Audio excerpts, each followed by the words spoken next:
Hey guys, it's Chase. How's everybody doing today? So still recovering from COVID. My voice is getting a bit better though. Yeah, that's it. Just wanted to lead off with that just so people know why I sound a little different than usual. But yeah, feeling better. I'm still sleeping like 10 to 12 hours a day. Um, but outside of that, and not having taste for food has been weird. Like my taste is off.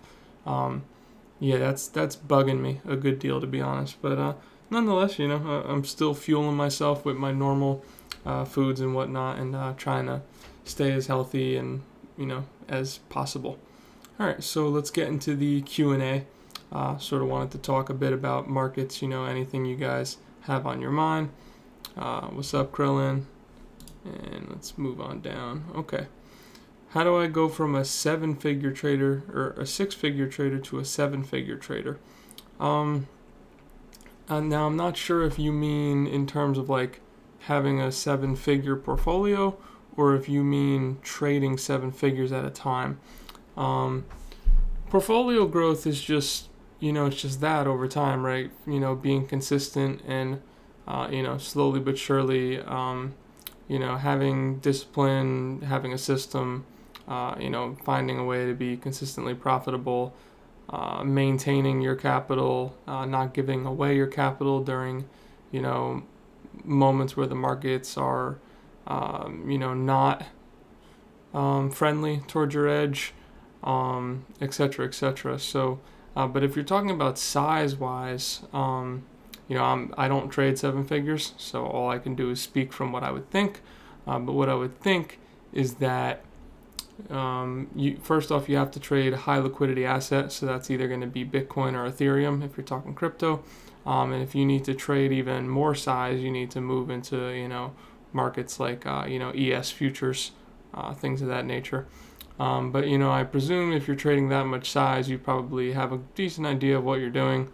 And if you don't, it's probably smart to take it slower. And just because you have seven figures or just because you have eight figures doesn't mean you need to trade seven figures, right?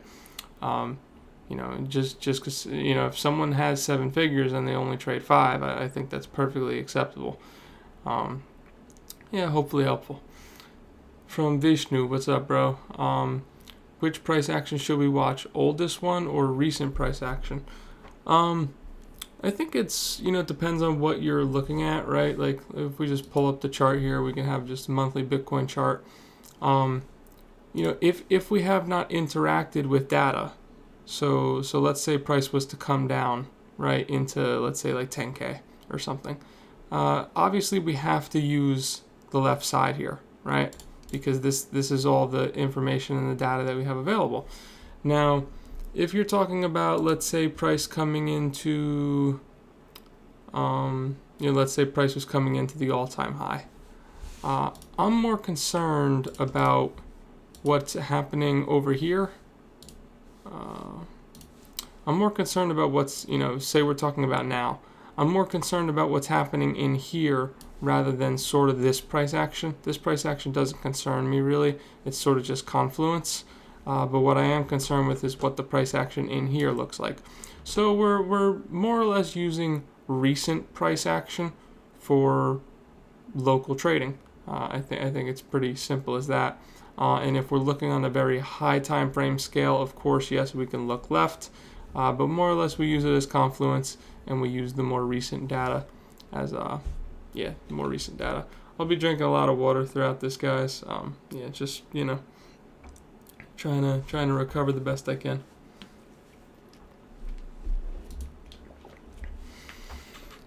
Boring. Some alts did 30% in a night, minus 30%. Yeah, I understand that, but I don't hold altcoins, so that minus 30, they could have went minus 99% for all I care. It wouldn't have made a difference to me.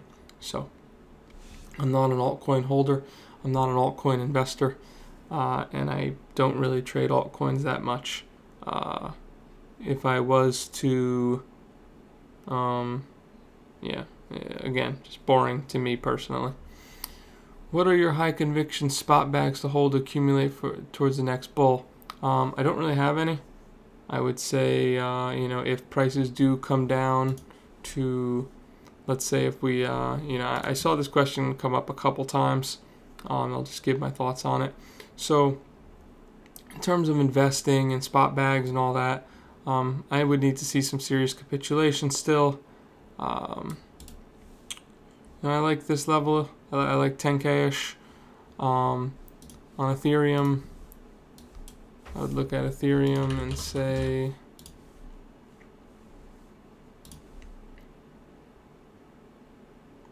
somewhere in here, 400s.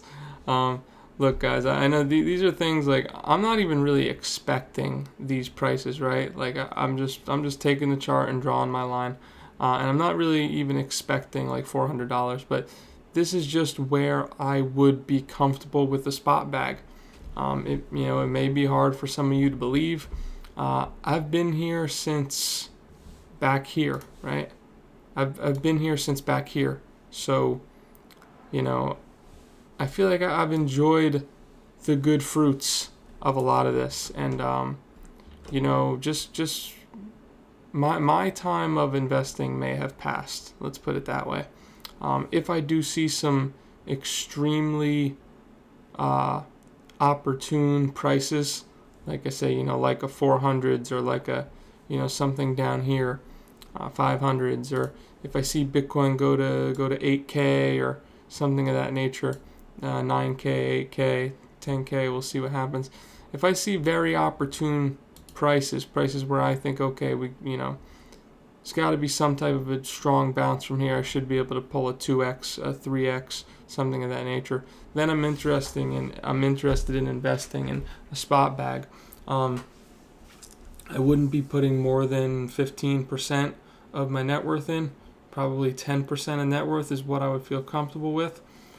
Again, I think there's a different time and place for everybody, and my time of extreme stress and sleepless nights and not knowing if I was gonna ever accumulate a decent amount of money and whatnot, I've experienced all that, right? Not so much over here, but I experienced that all in here for over a year, for 2 years.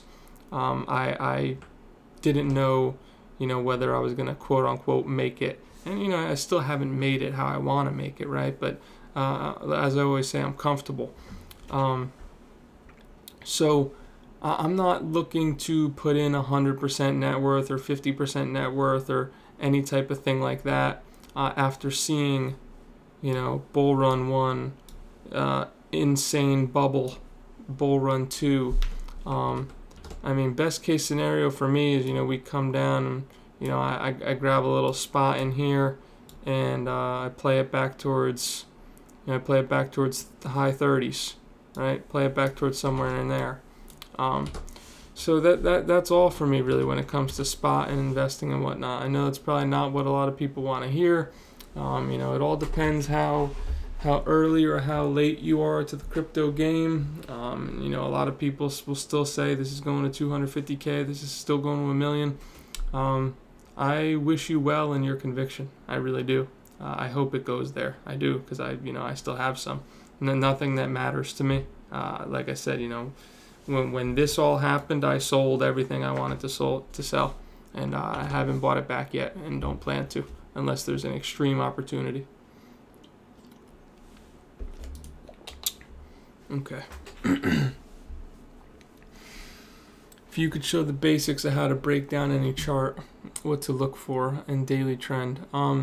This is something I've gone over in. There's a video called Liquidity in the Daily Time Frame, I believe. Liquidity in the Daily Time Frame. You watch that video. That's I do a breakdown every single week, to be honest. I could do it quickly, but I do a breakdown at the start of pretty much every single week. You want to just start by being on a high time frame. To be very basic here, Bitcoin liquidity taken on the monthly. Okay, we break down. We can mark out our low here. We had another low here. Just marking out these swing levels is how I like to start, and then I start working within. Okay, well, so we're not working within here, right? Right now we're working off of this low, whatever's in here. Let's swap to the weekly. Okay, weekly. We can see this up move before the down move. Right, so that's our resistance level right there. I do think eventually liquidity above here, but you know, just for now to keep it simple, right? And we just keep breaking it down until the chart needs to make sense, right? Okay, so we had a low, we swept the low, we rallied all the way up to resistance. We're now looking somewhere within this leg for some type of a bounce. This was our low, we came up, we had a low here, big impulse move here.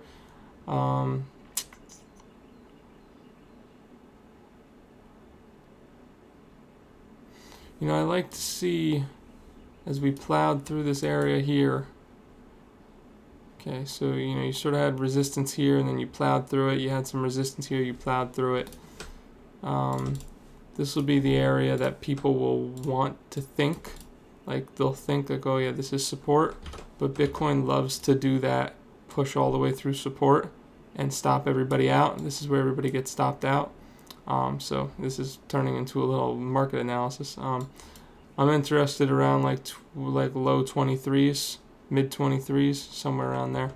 So I guess that's just showing you how I broke it down, right? I went from the monthly to the weekly to the daily, and then I'll look towards local levels. Again, there's lots of videos where I do that stuff though. Which strategy has produced the best hit rate for you? I know it depends and varies from traders to traders, but curious. Best hit rate strategies. For me, it's mostly just like liquidity based strategies.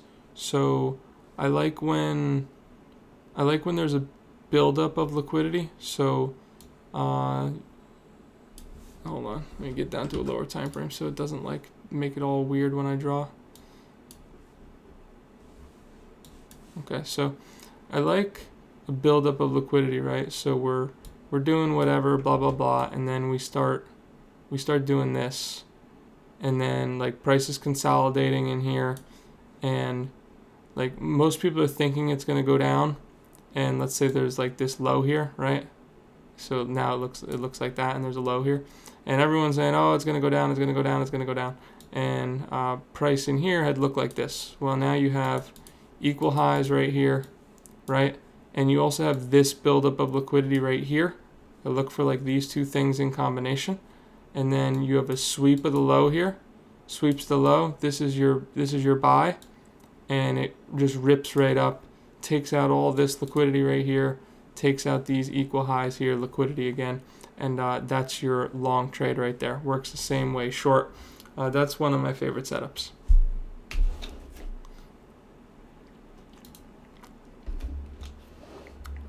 Also, when would you accumulate spot bag? We talked about that. How much water do you drink a day? A couple bottles. Yeah, if I had to put it like in a numeric value, I would say a couple bottles, maybe 6, 7 bottles. I don't know. What games are you playing at the moment? None really.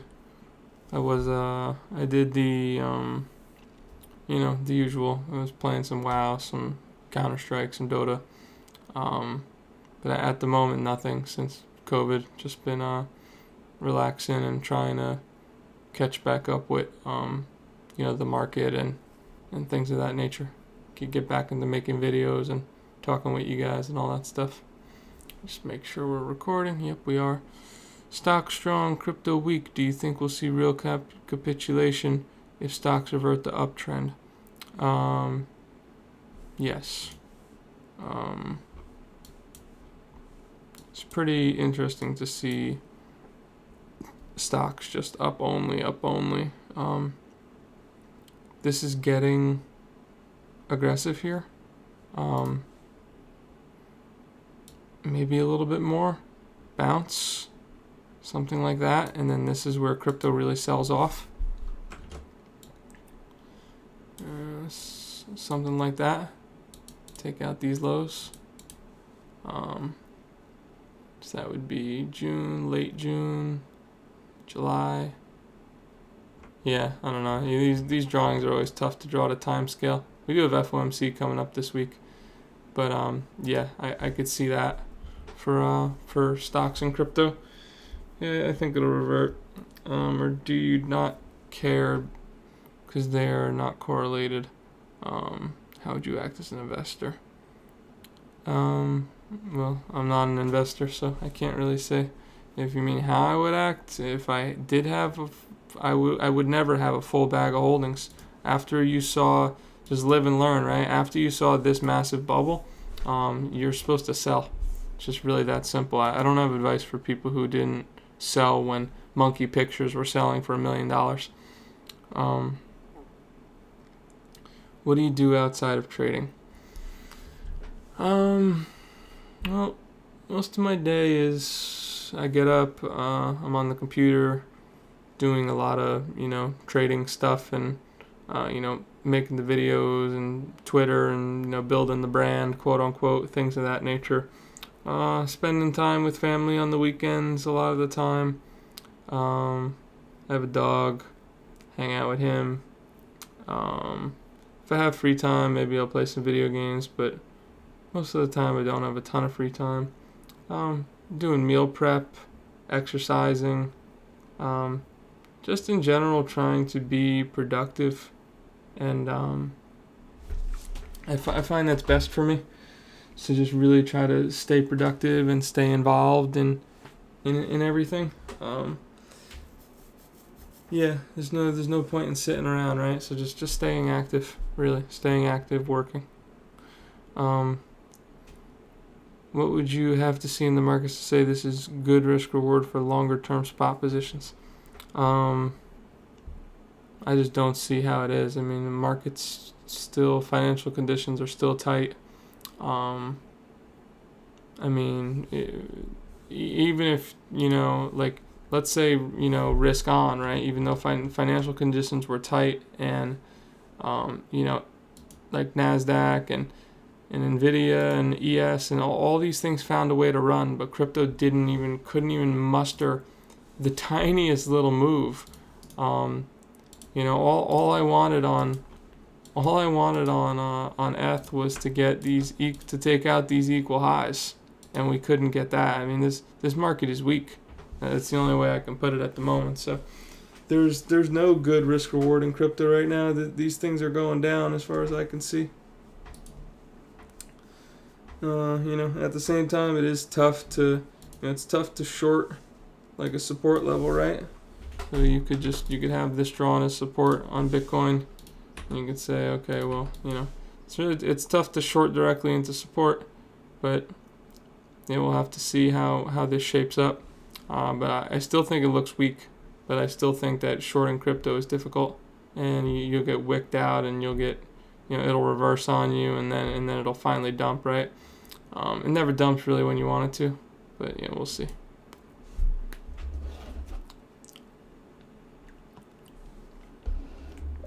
You're welcome.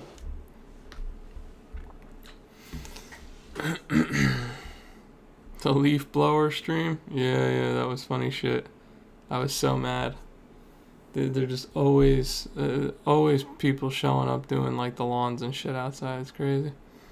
What type of trader are you? Mostly just liquidity, support and resistance based. I guess that's how I would label it. A lot of intuition and just feeling. It's not my.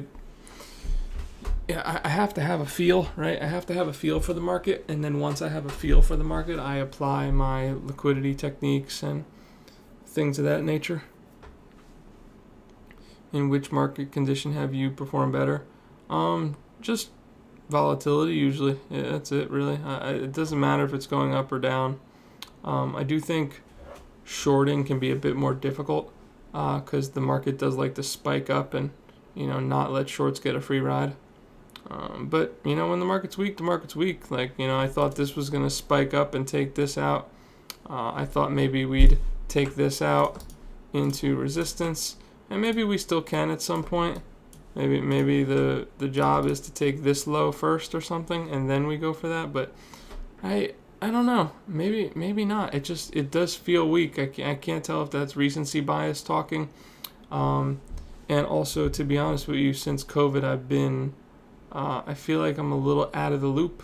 I feel like my brain's working fine, but I just think whether it would have been COVID or not, I don't think I would have had a solid read. But at the same time, I was not actively on the charts for like a week and some days.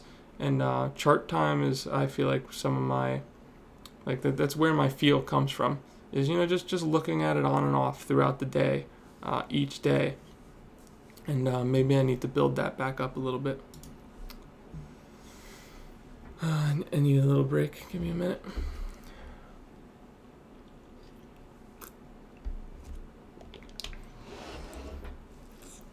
How do I manage risk and size? I trade with amounts that I'm comfortable with. That's all, really. It's not anything special.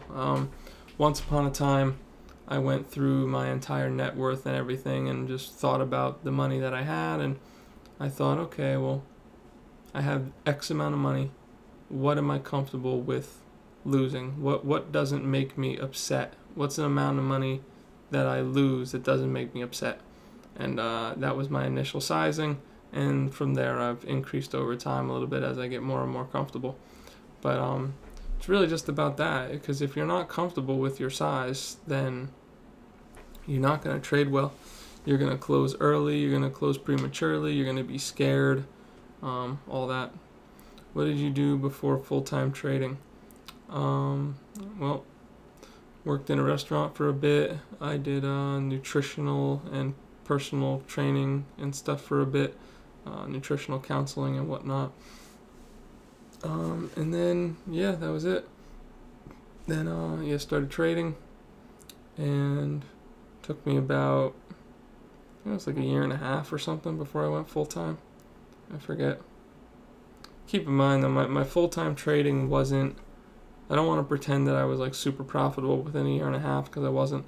But I did have a lot of profitability because of crypto, because of just like getting an altcoin going 20x or 50x or something like that, trading on Ether Delta.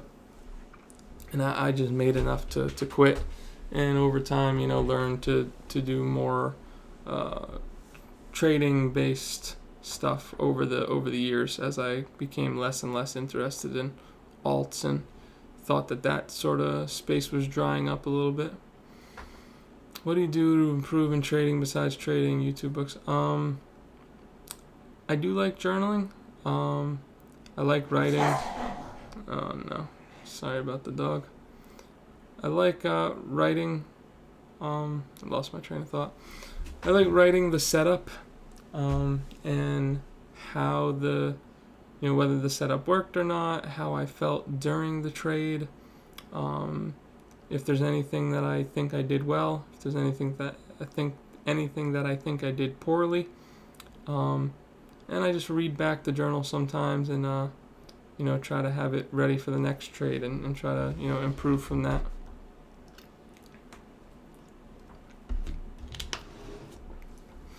If you have a level that you want to trade above or over, when is the moment that you pull the trigger? Criteria to enter a trade, exact moment. I'll say this right off the bat. I can already tell that you struggle with your execution because you haven't gotten up to the plate enough, right? So what you need to do is you need to lower your risk and you need to trade more. When it comes to a level and trading above or under, first off, I would say it depends on what time frame you're on. So if you're on a daily time frame and this is your liquidity level and price spikes above it, well, you should have a decent amount of time. Doesn't mean you're going to have days, but you should probably have an hour or two at the minimum, maybe even 4 hours, to find either a bearish break in market structure or something that you want to see in order to get in. Now, what you can just do is you can just say, hey, I have a level here. When it comes above my level, I'm going to enter. And if it goes much further, I'm going to cut. I think so many people are so afraid to take the entry that they don't even know what to look for. And to be honest with you, I can't tell you exactly what to look for because it's not the same every single time. Sometimes it's an instant sweep and an instant rejection and there's a retest. Sometimes there's not a retest and I'm like, oh shit, this is going right here, and I just enter here. Sometimes there's one and then there's a second sweep. And it depends. Here's the thing though, how do you avoid getting stopped out then is by utilizing the time frame that you're working with. So if it's a daily sweep, there should be some daily resistance or something over here, right? So then you can use, here's your entry's on the daily sweep, and you can have your stop above here, because this should be your daily resistance, right? So it's really a matter of, it's really a matter of not overthinking it. So many people are looking for the magic recipe for entry, and that's not what it's about. It's not about some type of super perfect magical criteria, because I've had criteria to where I'm like, oh, okay, this looks like a perfect setup. This is a setup that I've seen so many times and it works. And then boom, it just rips right through. And then what I do on that, here's the difference between, me and probably you or a lesser experience. When I've seen this, I think, oh, okay, well, any retracement here, and I'm looking to get long now. So I may have gotten stopped out, but when this comes back and retraces towards this area, now I'm long, and it continues up, okay? And I make back, what I needed and more. So you got to, you have to pull the trigger in order to learn, right? And that's it. And not enough people are trading. If you don't try, you won't learn. You gotta step up to the plate in order to see the pitch. You can't watch the pitches from the dugout and expect that you're not going to have the same angle as the batter. You're not going to be able to see how the ball comes in. You have to trade. I don't know how many more I can do. I'll try. Biggest amount you ever lost in one trade? It was something like 60% of my portfolio. It was a couple grand, and I only had a couple grand to my name.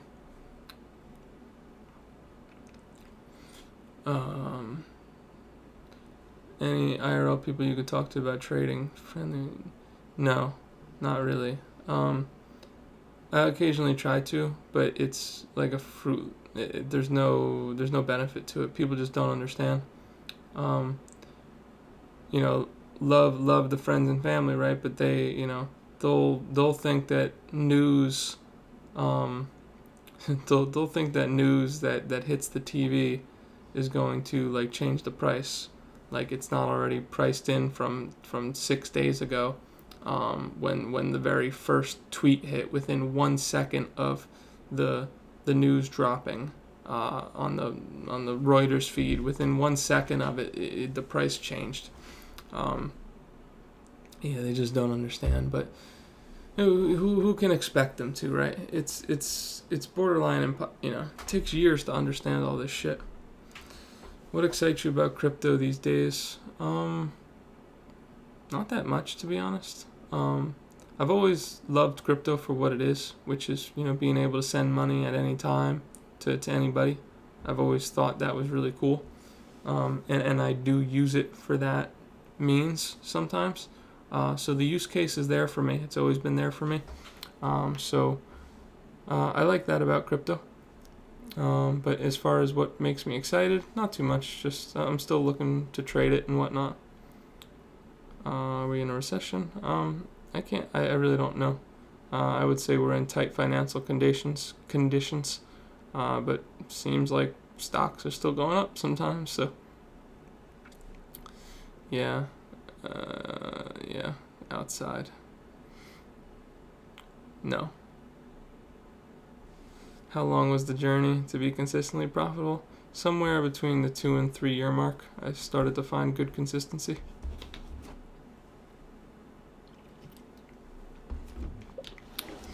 2021 top. I just thought it was obvious. It was obvious by the price action. It was obvious by the NFTs and the metaverse and all that stupid shit, and online sandboxes selling for $1 million, and monkey pictures selling for $5 million, and squiggly worms selling for $800,000. I knew it was over. I said it in my videos. The market went full speculation, ridiculous insanity mode. I sold pretty much everything. Talked about this. What's your history, prior career? Talked about that. Age. I'm somewhere between 25 and 35. How did I get into crypto? It's a good question. I think I was just looking to make money, and I had heard about crypto and that people were making money, and the charts to me are a little bit like video games, and I like video games. Oh boy, with the dog, man. Main income revenue. Income revenue is a bit split. I would say I get a good amount from trading. I also get a good amount from doing the sponsorship deals and the videos and whatnot. That is why I continue to do them.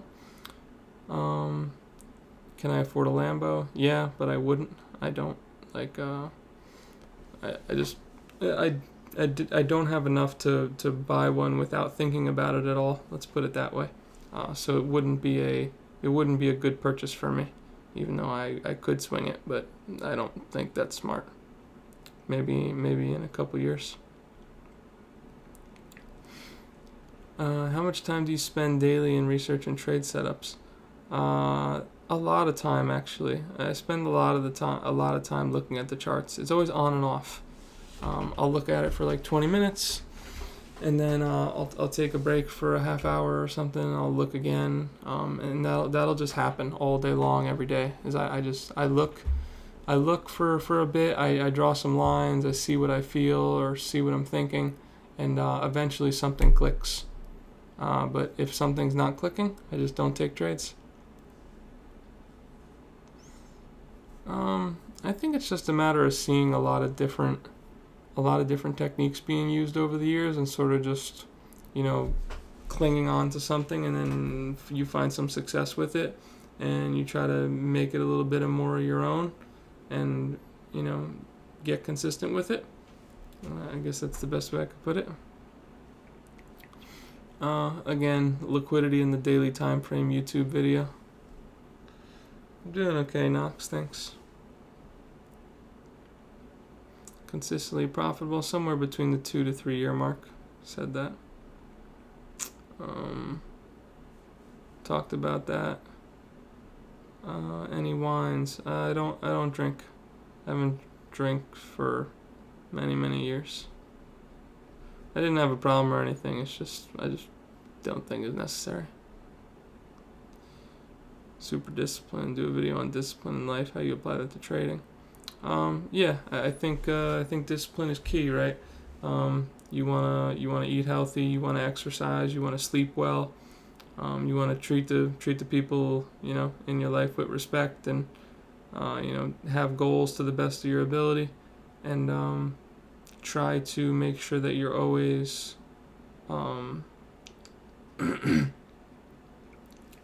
try to make sure that you're never skipping, right? You don't skip your workouts, you don't skip your meals for ice cream. Discipline is everything. It means a lot to how your overall life goes, in my opinion.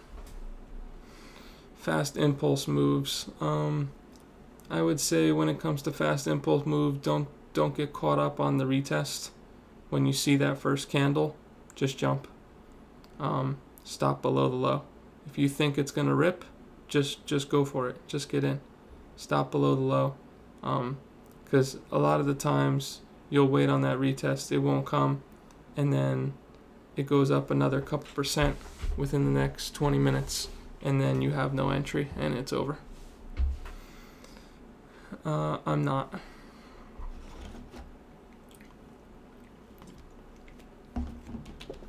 Favorite cheese? I guess like mozzarella cheese is good. Not so much at the moment, I don't think. How many times have you revised, improved your strategy? I feel like strategy is constantly evolving. I have a basis of like how I want to approach the market and how I want to enter and whatnot, but I think it would be foolish to not to not allow new data and experience to, continue to mold me over the years. So I'm always trying to revise and improve. Did you ever think about quitting? No, not really. I don't think there's much else that I would really want to do besides. No, actually, I was gonna say like, video game streamer or something, but their hours are like too long. You can't get away from the computer. You can't get away to get a workout in. You can't get away to eat every two. I like to eat every 3 hours. I usually do intermittent fasting. I eat 3 hours, 3 hours, 3 hours, and then I'm done for the day. Eat over like a 9-hour window. Then I don't eat for the other 16 hours or whatever. 16, 15, yeah. How'd you master trading? I haven't mastered trading. I don't think anybody masters trading. I think there's always room for improvement, and there's always room to learn more. Holy shit. Okay. How long have you been trading? Since 2017. Full time. Took me like a year and a half, 2 years. What time frame do you like the most? Find the most profitable? Depends. For crypto, I think higher time frames feels better. Daily, 4 hour. For ES, I like developing bias on the daily, and then I like breaking down into the 4 hour or the 2 hour, and for execution, somewhere between the 15-minute and the 5-minute. Typically targeting like if I'm entering on the 15 or if I'm entering on the 5, I can target like a 1 hour resistance or something of that nature, or a 1 hour support, 1 hour liquidity, etc. What advice would you give to someone who wants to start trading? Watch videos. Watch my videos on YouTube. Check out Trader Main, check out Trader XO, check out Trader SZ. Those are some, good people who do a lot of trading content, and they're not, hindsighting. They can help you with some stuff. In which way did your childhood affect the person you are today? Oh, that's a deep question. I had a good childhood. Grandparents and mother they always took care of me. Pretty much, got everything I wanted in terms of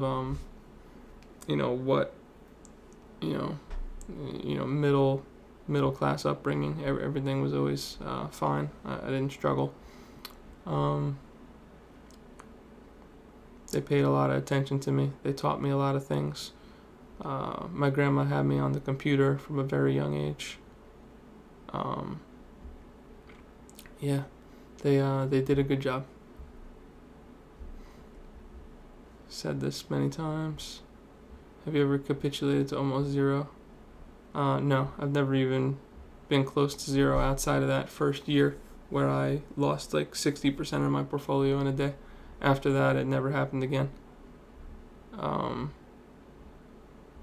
No, not even close. Maybe one of the reasons why I'm not, quote unquote, as rich or whatever as some of the people on here is just because I never really took my risk into like, the six figures and whatnot. It's just, I don't know. It's just not really for me. Maybe it will be one day, but I just decided to go at my own pace. And so when I do lose, it's not a big deal. And when I win, it's just like the amount, it's more than enough to live it's more than enough for me to go to the grocery store and, fill up a cart worth of, $300-400 or something and not care at all. So If it all depends on what your goals are, I guess. I know there's some people on here who are, trading with the goal of, buying $1 million boat or something. That's not really my goal. I'd just like to take care of my family in full. Still working on that. Have every single thing paid off for them and help them, fully retire, parents and grandparents. But that can hopefully come in time. I can only move at my own pace. Fib level 618. Yeah, 618's good. Just try to use it in if you're uptrending, look for the bounce off of it, but don't necessarily think that the 618 is going to give you a whole new leg. Play the bounce, take some profit off of it. Have the profit offset your stop loss a little bit. So if your stop loss is going to cost you $100, take $50 worth of profit or something, just as a beginner routine, right? And then you go from there. You're going to learn when it's good to hold, when it's not. Probably won't move too much until the Fed meeting, I guess. Is there anything else in here?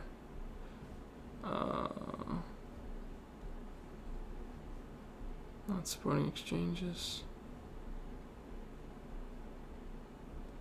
Yeah, I'm not sure I understand. Sorry. Happens if SEC goes after Tether. Yeah, Tether can't collapse. That would be very bad for crypto. Very bad. Very, very, very bad.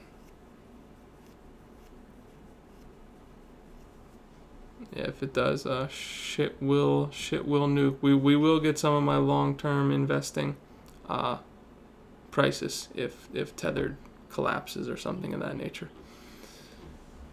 All right, I think that's about it, everybody. I think that's the Q&A. Thanks for all your interest in me. Shout out to Prime XBT for sponsoring these videos. As always, you can sign up at the bottom. Trade there. That keeps all these videos coming. And thank you very much. I will talk to you soon, and I hope you're all well and doing well in the markets. Okay, bye-bye.